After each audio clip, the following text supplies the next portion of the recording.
και κίνηση. Γιώργος Αβασταύρου κάνει φοβερό ξεκίνημα, αλλά στο Λάρι στη μία. Ίσως πρέπει να δούμε και την πρώτη στροφή. Πετάχτηκε από την τρίτη σειρά, από την τρίτη θέση ο Βασίλης Ευθυμίου και έφυγε πρώτος. Για να δούμε πώς θα ολοκληρωθεί αυτός ο πρώτος γύρος.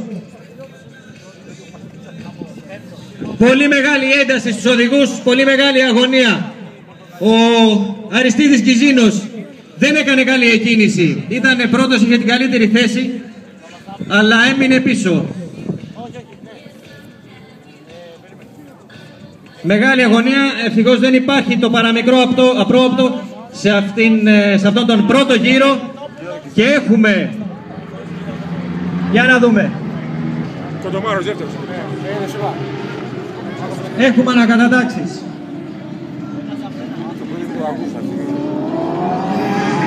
Είναι ο Βασίλης Ευθυμίου που ολοκληρώνει τον πρώτο γύρο από την πρώτη θέση με τον